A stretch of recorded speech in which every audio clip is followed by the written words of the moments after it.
Wrestling fans, what's going on, man? It's Black Couch Booking here with a brand new video. If you're new to the channel, please like, comment, subscribe. And if you're old to the channel, you already know the vibes, man. How you doing? Follow me on Instagram at Real Black Couch Booking. And if you want to join the Discord, link is in the description down below. But today we got a very special video for you guys. I will be reviewing the Royal Rumble, which literally I just turned the TV off like 5 minutes ago. So it's very fresh on my mind. I got some notes. I'm gonna go match by match. And for the first time ever, I'm actually going order. But let me just say this from the jump. Royal Rumble was phenomenal this year. I had an amazing time watching it. I got to watch it, on a watch along with my dog, Ricky the Shadow. I got to watch a little bit of that. I got to text a lot of people in these different wrestling group chats, a lot of homies that I collaborated with. We got to talk about it. Like, this is one of the most talked about PLEs and talked of PLEs like in a very long time. Like, we all had a blast. We all had fun. Like it was just a very, very good time. So I'm gonna say that and I'm gonna get that out of the way. And yes, I thought the whole PLE in its entirety was phenomenal. Every match I enjoyed, and I'll explain why. And let me explain this as well. I made predictions prior to. A lot of them were correct. Some of them wasn't. And a lot of you want to know why I chose who I chose. I will get to that, I promise you. So, speaking of which, the Women's Royal Rumble. Let me just start off by saying that I think this, if not the best Women's Royal Rumble I've seen, like it's up there. And I'm not just saying it because of recency bias, because I often go back and watch all of the Women's Royal Rumbles because I love the Women's Royal Rumbles. I feel like it really showcases a lot of women who you don't really pay attention to a lot during the year. So I like to go back and watch the Women's Royal Rumble and see, oh, that's how I discovered this person. That's how I started liking this person. And now I think this year, I'm pretty much familiar with everyone that was in the Rumble, but it was just a great showing for a lot of women. I'm gonna be a little funny. Lyra Valkyria's wardrobe malfunction. For you diehard Lyra fans, I know y'all screenshotted that, and that's y'all screensaver now. Y'all are crazy. But you know what, man? It was funny. It was one of those moments. I'm happy they got that worked out. Ivy now eliminating her was very great. It shows that they're actually paying attention to the women's mid-card division and story, because her and Ivy are gonna get into a program, and now there's more justification of why they're gonna have a program, not just because, oh, she talked crap about her during the backstage. So I'm very happy that they did that. I'm happy they're paying attention. You can use the Royal Rumble to progress certain stories that's already in place and create new stories. So I'm happy that they did do that. Overall, I thought it was a great entry order for the women. Like, every woman that they had and like the placement that they had them, I thought like that was sensational. I'm like, every time someone came out, I'm like, okay, that makes sense why that person came out. Okay, that person came out right here. Okay, that makes sense. Like, every entry made sense, which in the thing in the Royal Rumble is actually a real thing. Like, it can really either kill the crowd or make the crowd go up even more. And every person that comes in not gonna get this amazing pop, but you gotta put certain people behind certain people in order to, oh, they suck the life out of the crowd. Now the crowd back up. Okay, this person is cool, not all that. Oh, this person's bad, but then we back up. You can't have like mid back to back to back, which they did not do. Io and Liv, my New Jersey queen, started off very hot. I say Io Sky and Liv Morgan were the MVPs of the Women's Rumble, in my opinion. They were in a match for hella long. They started off very great together. And you know what, man? For the people who say Liv Morgan can't wrestle, because there are a lot of people that say that, I think you don't understand what's going on. WWE trusts Liv Morgan. To have her and Io Sky start off the Rumble, and they are in their rights to trust her. She's been proving herself. She had a great women's championship run. The stuff with Rhea was drawn out a little bit, but it was a great run, and she's done great in the Rumble. So shout out to her and Io Sky. Io Sky was going crazy. Lash legend Jada Parker really stood out. I'm really happy that they got to do this. I wish Lola Vice and Jakara Jackson could have got the chance too, but I think Lash Legend looked very good in this match, and Jada Parker, she got some good reception, and she was doing some great things. And I will say this, Pure Fusion actually looked credible in the Royal Rumble. The way that they were eliminating people, the way that they were taunting people, like, I think this is gonna help to raise their stock a little bit. Obviously they're heels, but if y'all can't see that, especially with Zoe Stark in particular, and I'm not just saying that because I just made a video about her not too long ago, go check it out. If y'all can't see that there's something there, like, they looked really good during the match. They got eliminated, obviously, but Pure Fusion was doing some damage in the match. Jordynne Grace is officially in the WWE, which obviously we all knew, but it was great to not know that she was gonna debut at the Rumble officially. They didn't announce it, so we actually had some good surprises. So I'm happy they kept some things to the imagination. And Jordynne Grace was looking great out there, man. She has some really great spots. And I like her new look with the flowy hair instead of the braid and the hair to the side. Like she even just looks, you know what I'm saying? Like I like what Jordynne Grace is gonna do. I have a feeling that she's gonna go straight to NXT. I could be wrong, but I believe was it Julia that eliminated her? I think she was. So I kind of think that's telling. So I mean, I'm down with it though. Her to NXT will be fine, but I think she could be on the main roster in my opinion. Alexa Bliss. Boy, when Alexa Bliss showed up on that screen, I almost lost my mind, bro. I love Alexa Bliss. I think Alexa Bliss, the goddess character, is one of my favorite characters. Obviously, this was just to come back for the Royal Rumble. I don't think she's gonna do the Firefly Funhouse stuff, but if she does, that's fine. I loved her jacket that said I think it said Fiend Forever, but I wouldn't have known because the damn camera moved away instead of showing us the jacket like they should have, which whatever, I won't be nitpicky. Great reception, great welcome back. You know what I'm saying? Like I like Alexa Bliss a lot, and I wish Nikki Cross would have been in the Rumble so they could have an interaction, because I do want to see Alexa Bliss do stuff with the YS6 and Braun Strowman, but that might not be on the table, which is fine. But Liv Morgan did eliminate Alexa Bliss. I would like to see if that's going to come into play. I would love to see Alexa Bliss versus Liv Morgan feud, because a lot of people used to always try to, you know what I'm saying, oh, she's this version of her. Oh, Liv should have been the Fiend's partner, blah, blah, blah. So I would like to see that. Trish Stratus came back.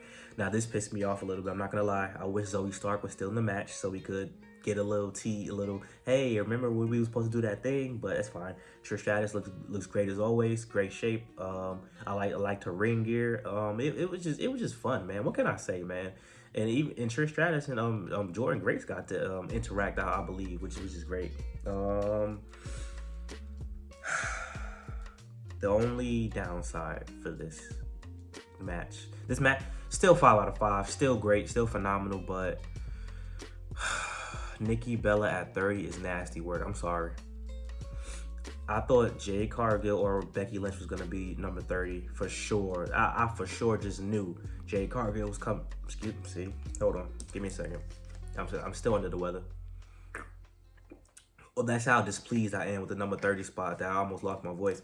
I just knew Jade Cargill was gonna come back and be the one, you know, to escalate the story with who attacked her and stuff like that. And the Rumble was gonna like solidify what happened.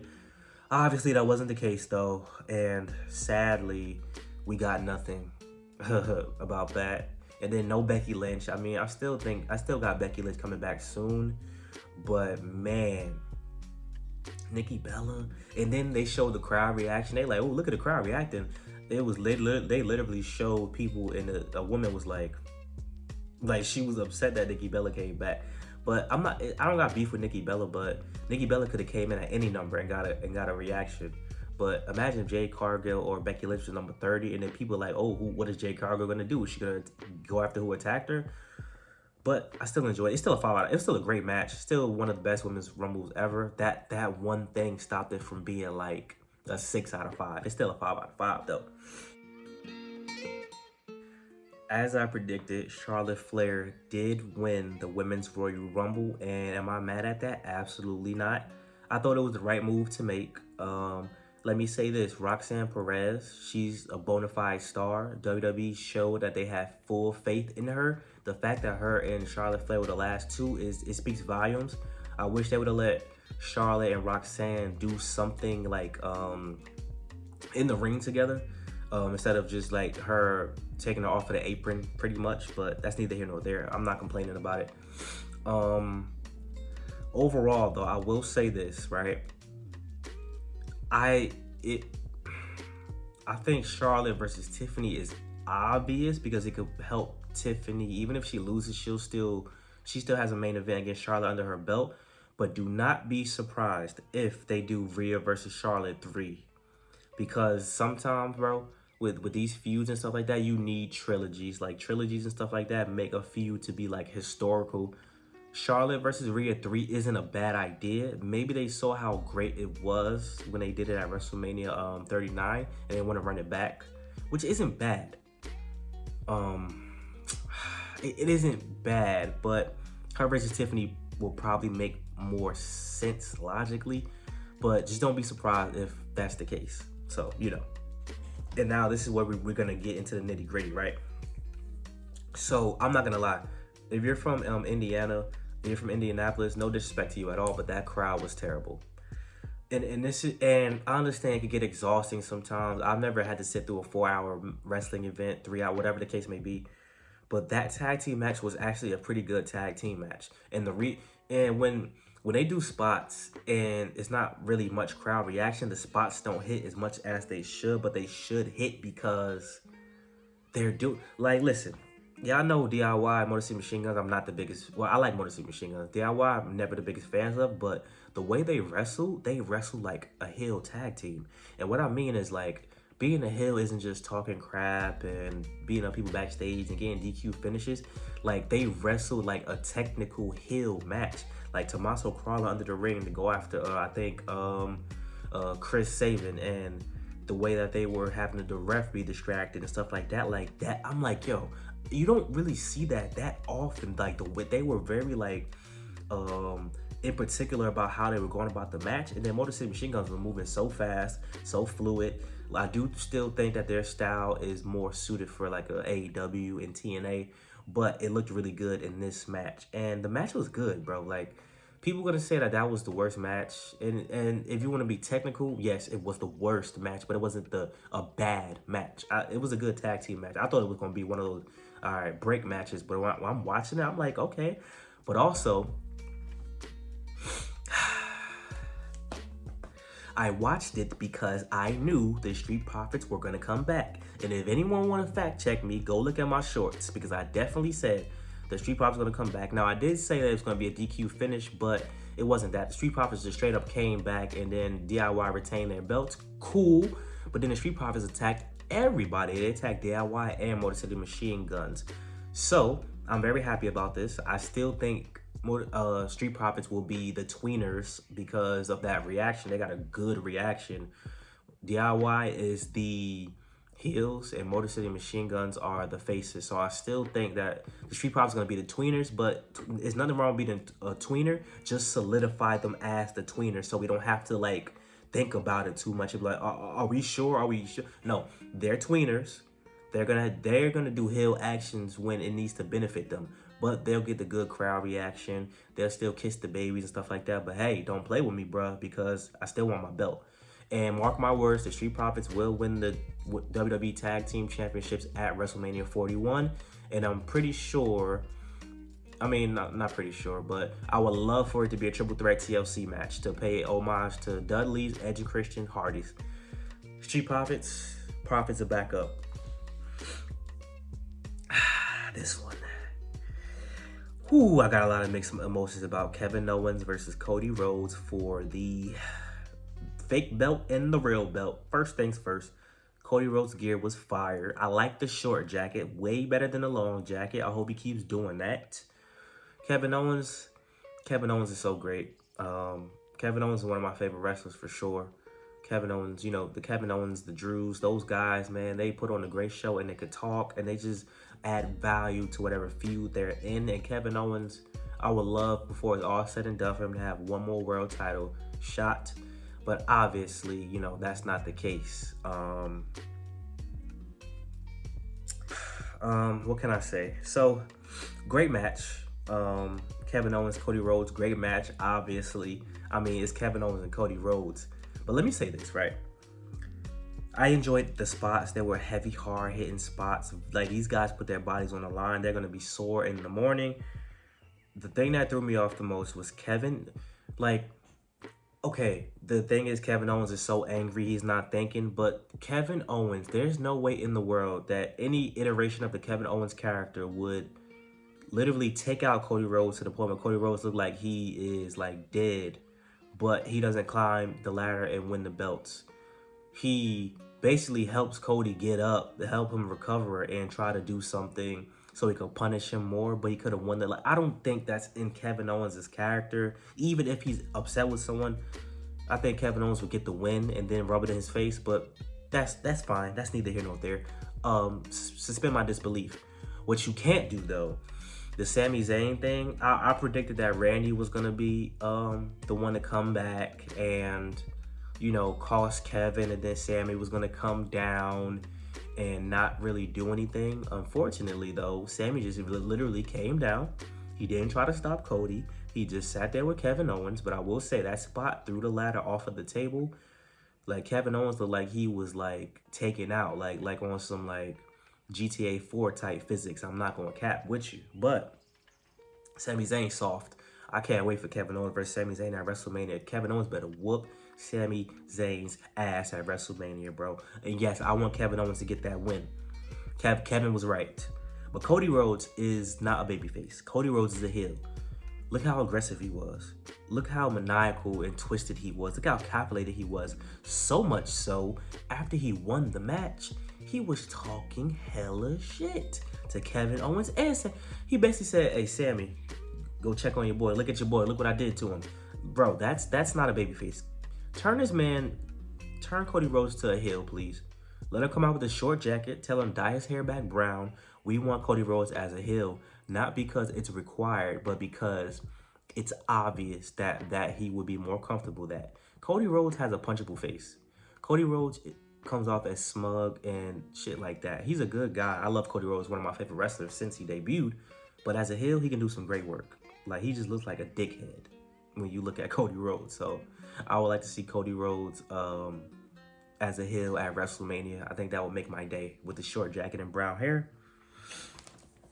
Now, the reason why I got these on, the Men's Rumble. So, Penta and Ray starting off was genius. Great play by WWE. Hey, they was cooking today. I'm not gonna lie to you. Penta's feet, both of Penta's feet hit the ground. You're not gonna tell me otherwise. People already took the screenshot of it and posted it. Yeah, that was a botch, but I'll allow it because we needed Penta to be in the match more anyway. And I like who eliminated Penta, which was Finn Balor. So my dog Finn needed something. So that was a good elimination for Finn Balor. Terrible theme song. Don't know why Finn Balor had to come out to that theme. And Raquel Rodriguez came out to that theme as well. But Liv and Dominic come out to their own themes. That's kind of weird.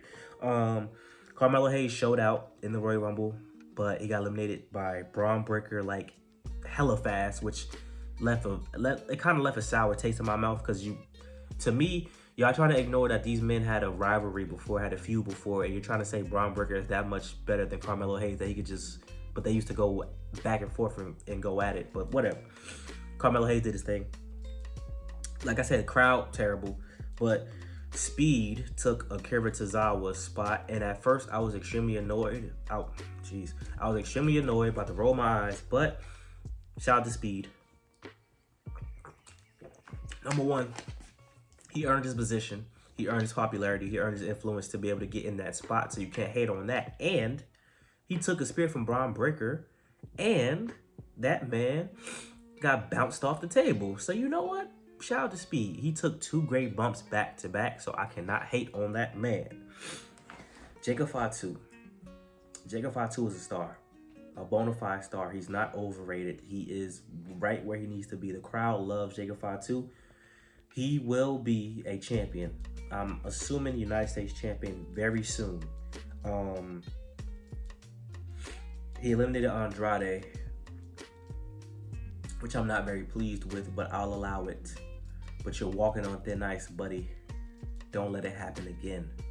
And speaking of Andrade, like, if you watch the product, like, everybody's not meant to get the super duper crazy reaction, but like, if you watch the product and you know which superstars are really good, like not even Andrade, like a guy like Santos Escobar should get more of a reaction than that, because if you watch, you know that like guys like that are good. It's not about, ooh, I think he's gonna win.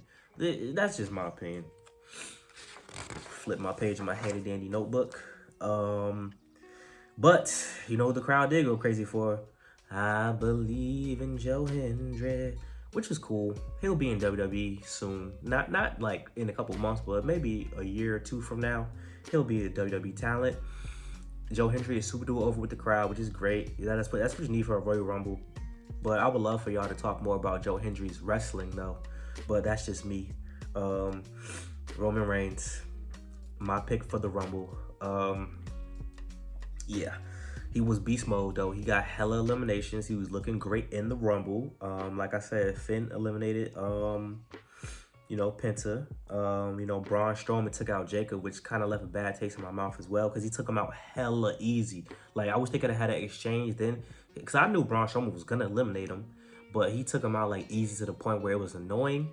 And then, like, I don't know. And the way Jacob Fatu was staring down John Cena, I think that's kind of a hint. We're gonna get Jacob Fatu versus John Cena for whatever the case may be, which I'm cool with that. But yeah, man, yeah, I ain't like Braun Strowman taking out Jacob Fatu, and numbers 20 through 30 was crazy. Like the back to back, I was like, oh my goodness, this is a great pecking order.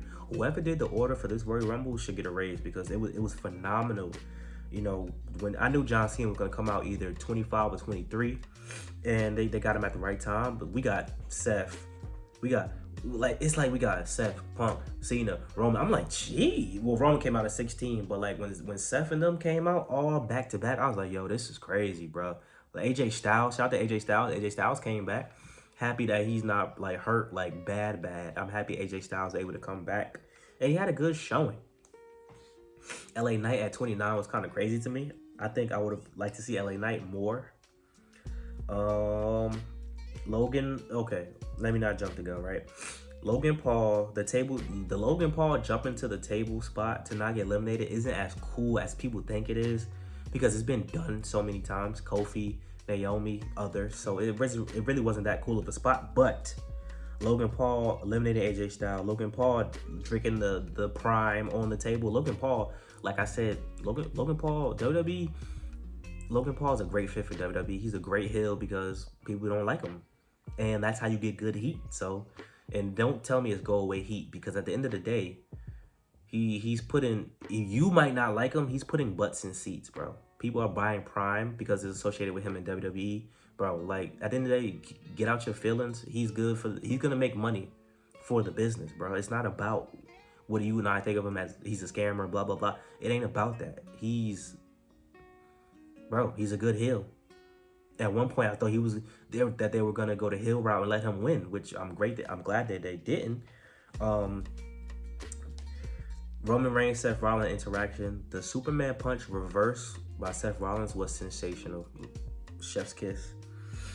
And then we got Punk eliminating Roman and Seth, which was not on my bingo card. Obviously, I thought Roman was gonna win. And let me just say this before I talk about the winner, right?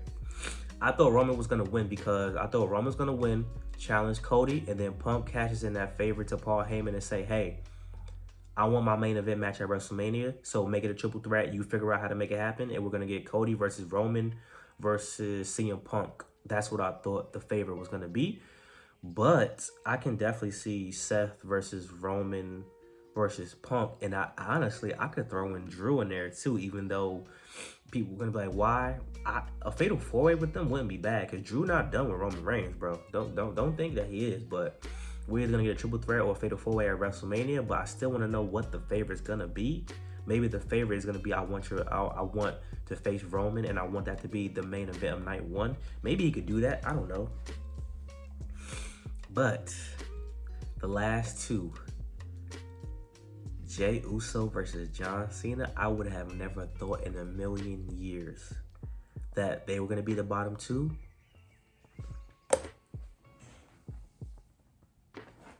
And that Jey Uso was going to win the Royal Rumble. Bro, that's the feeling that I was talking about in one of my old videos about, like, the soul of WWE. I felt something, bro. Like, I'm happy for Jey Uso, bro. People like, we fight over a fake belt. Shut up. Bro, his evolution as main event Jey Uso, years going against Roman Reigns, challenging for the title, never winning, winning tag team championship, then becoming solo again, not being able to win the IC belt, winning the IC belt, only having for 28 days, and now he just won the Royal Rumble. I got Jey Uso versus Gunther at WrestleMania. The only way we do Jey Uso versus Cody is if Cody does turn heel. I don't want to see a respect match. I want to see the bad guy, the good guy, and Jey Uso winning on like how I felt when Kofi beat Daniel Bryan. I want to feel that. But that was sensational, bro. Listen, everybody got their opinion. I'm not going to crap on nobody for their opinion, but bro, if you thought Royal Rumble was trash, bro, I don't know. I don't know. We're watching the same thing. I'm honest and I'm objective. This PLE was fire. I thoroughly enjoyed this PLE, bro. Not gonna cap with you. It was great. It was sensational. It was amazing. But yeah, so I picked Charlotte Flair because I was like, yeah, Charlotte Flair gonna win because it makes sense, and we're gonna either get Rhea or we're gonna get her versus Sabrina Carpenter. I mean Tiffany Stratton. My bad. Espresso. I had Roman because, like I said, but Jey Uso, great choice. I'm not mad at it at all. Him as World Heavyweight Champion makes sense to me. I would love to see it, and you start a new legacy, which is very great. But just don't give us no Jimmy gets jealous and he tries to stop her from winning the belt. We don't need none of that. Please keep that out of my face. But man, what did y'all think about the Royal Rumble, man? Out of 10, I give it a 9.5. There were little things I didn't like, but overall I liked the show. So, you know what? 10. 10 out of 10. 10 out of 10. I enjoyed it, man. I had so much fun. Had a blast. So much so that I had to make this video ASAP, and this video is coming up early in the morning. So, like, comment, subscribe, leave love, support, share the video. Talk to y'all later, man. Hopefully y'all enjoy y'all day. And let me know if y'all like the ring light. I like the ring light vibe. I get to make videos in the dark. I get to enjoy the ambiance. Whatever. Peace.